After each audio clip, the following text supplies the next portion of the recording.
জয় গৌর, জয় নিতাই, হরে কৃষ্ণ, হরি বল। আজ 17ই আষাঢ় 1431 ইংরেজি 2রা জুলাই 2024 মঙ্গলবার একাদশী যোগিনী। এই যোগিনী একাদশীর দিনে আমি শ্রী চৈতন্য চরিতামৃত পাঠ করছি। আজ আমি পাঠ করছি শ্রী চৈতন্য চরিতামৃতের আদি লীলা পঞ্চম পরিচ্ছেদ শ্রী নিত্যানন্দ তত্ত্ব নিরূপণের শ্লোক 227 থেকে অন্তিম শ্লোক 235। অডিওর শুরুতে সকল ভক্তিমতী মা ও ভক্তবৃন্দের শ্রীচরণে আমার দণ্ডবত প্রণাম জানিয়ে আমি আপনাদের কাছে একটি প্রার্থনা করব, আপনারা অমৃত গ্রন্থ ইউটিউব চ্যানেলটিকে প্রচুর পরিমাণে সাবস্ক্রাইব, লাইক, কমেন্টস করে এই চৈতন্য চৈতামৃত ও শ্রীমদ্ ভগবদ্ গীতা পাঠকে সারা পৃথিবীতে ছড়িয়ে দিন। আপনাদের এইটুকু সহযোগিতায় এই মহামূল্যবান কাজ সম্পন্ন হতে পারে যদি আপনারা ইচ্ছা প্রকাশ করেন। তাই আপনারা যদি ভগবান শ্রীকৃষ্ণ শ্রী চৈতন্য দেব মহাপ্রভুকে শ্রদ্ধা করেন, ভালোবাসেন, অবশ্যই এই চ্যানেলটিকে সাবস্ক্রাইব করে আপনারা এই তথ্যকে আরও বহুদূর প্রসারিত করতে সহযোগিতা করুন, যাতে ভগবানের বাণী অনেক দূর পৌঁছে যায়।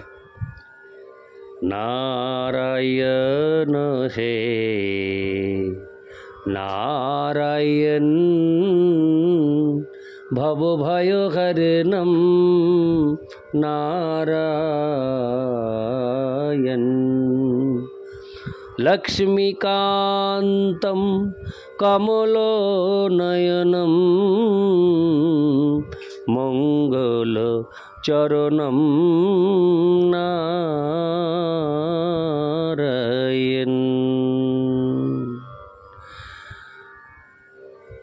শ্লোক 227। হেন যে গোবিন্দ প্রভু পাইনু যাহা হইতে, তাহার চরণ কৃপা কে পারে বর্ণিতে। শ্লোকার্থ: যার কৃপায় আমি এই শ্রী গোবিন্দ দেবের আশ্রয় লাভ করেছি, সেই শ্রী নিত্যানন্দ প্রভুর চরণ কমলের কৃপা কে বর্ণনা করতে পারে। ইতি শ্লোক 227। শ্লোক 228।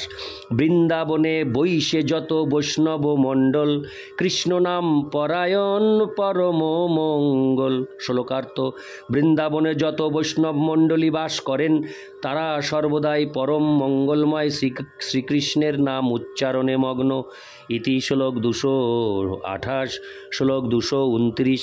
যার প্রাণধন নিত্যানন্দ শ্রী চৈতন্য, রাধাকৃষ্ণ ভক্তি বিনে নাহি জানে অন্য। শ্লোকার্থ: তাদের প্রাণধন হচ্ছেন শ্রী চৈতন্য মহাপ্রভু ও শ্রী নিত্যানন্দ প্রভু। শ্রী শ্রী রাধাকৃষ্ণের ভক্তি ব্যতীত তারা অন্য কিছু জানেন না। ইতি শ্লোক 229। শ্লোক 230। সে বৈষ্ণবের পদরেণু তার পদ ছায়া, অধমের দিল প্রভু নিত্যানন্দ দয়া। শ্লোকার্থ: শ্রী নিত্যানন্দ প্রভুর কৃপায় এই অধম সেই সকল বৈষ্ণবদের পদরেণু ও পদ ছায়া লাভ করেছে। ইতি শ্লোক 230। শ্লোক 231।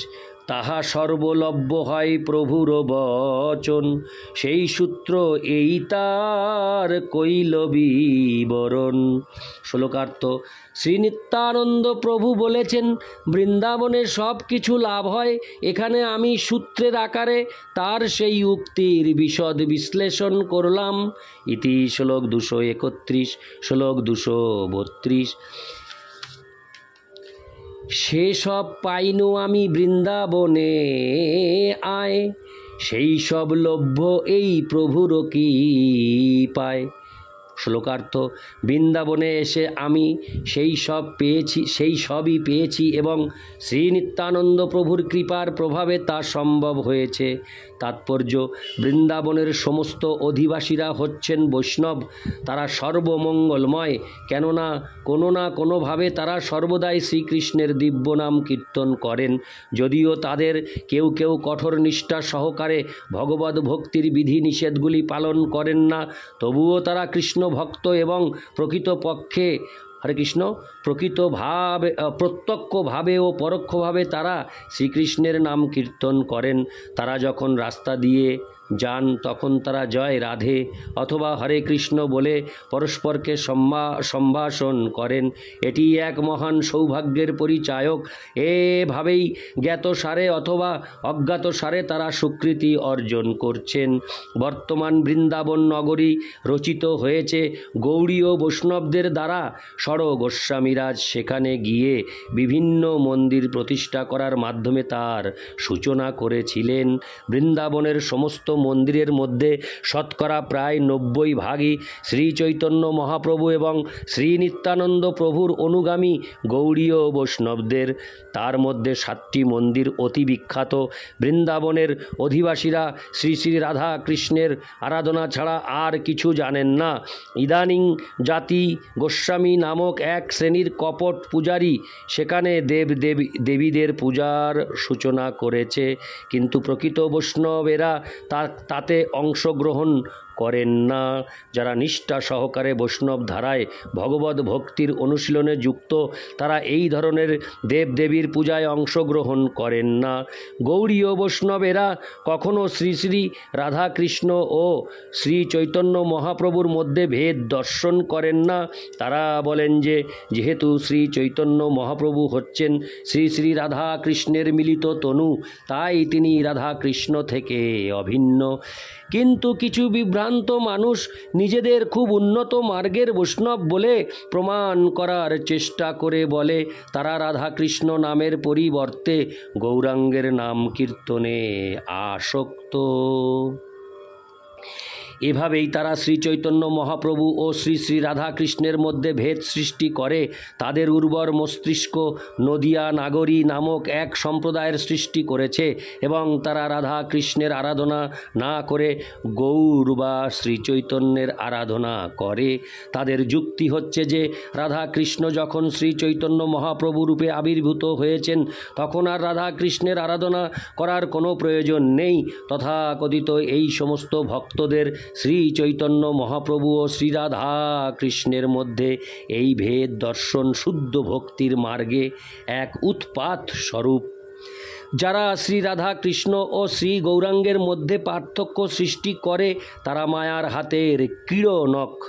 অন্য অনেক সম্প্রদায় আছে যারা শ্রী চৈতন্য মহাপ্রভুকে একজন সাধারণ মানুষ বলে মনে করে তার পূজার বিরোধিতা করে।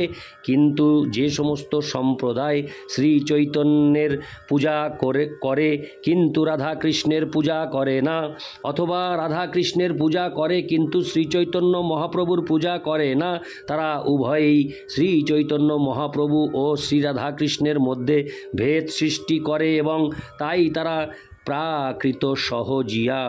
শ্রী চৈতন্য চরিতামৃতের প্রণেতা শ্রীল কৃষ্ণদাস কবিরাজ গোস্বামী এই পরিচ্ছেদের 225 ও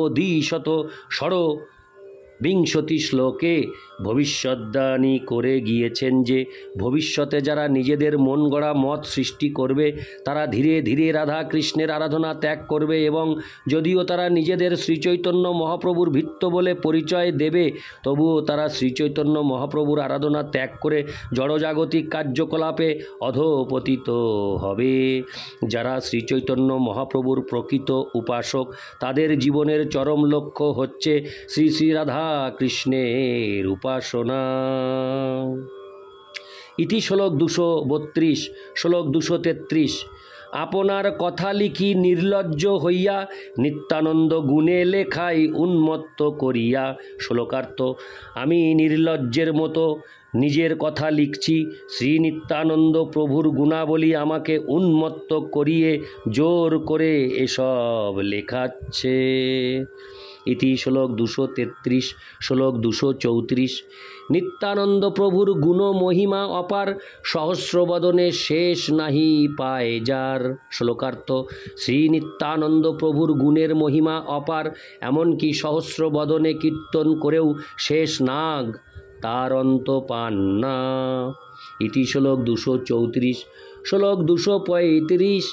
শ্রীরূপ রঘুনাথ পদে যার আস, চৈতন্য চরিতামৃত কহে কৃষ্ণদাস। শ্লোকার্থ: শিলরূপ গোস্বামী ও শিল রঘুনাথ দাস গোস্বামীর শ্রীপাদপদ্মে আমার প্রণতি নিবেদন করে, তাদের কৃপা প্রার্থনা করে এবং তাদের পদাঙ্ক অনুসরণ পূর্বক আমি কৃষ্ণদাস শ্রীচৈতন্য চরিতামৃত বর্ণনা করছি। ইতি শ্লোক 235। ইতি শ্রী নিত্যানন্দ তত্ত্ব নিরূপণ বর্ণনা করে শ্রীচৈতন্য চরিতামৃতের আদিলীলার পঞ্চম পরিচ্ছেদের ভক্তি বেদান্ত তাৎপর্য সমাপ্ত। শেষ হয়ে গেল, মানে পরিসমাপ্তি হলো শ্রীচৈতন্য চরিতামৃতের আদিলীলার পঞ্চম পরিচ্ছেদ। আমরা আগামী অডিওতে ষষ্ঠ পরিচ্ছেদ সম্বন্ধে পাঠ করব। অডিওর পরিশেষে সকল ভক্তিমতী মা ও ভক্তবৃন্দের কাছে আমার বিনীত প্রার্থনা, আপনারা অমৃত গ্রন্থ চ্যানেলটিকে প্রচুর সাবস্ক্রাইব, লাইক, কমেন্টস, শেয়ার করে অনেক দূর পৌঁছে দিন। জয় গৌর, জয় নিতাই, হরে কৃষ্ণ, হরি বল।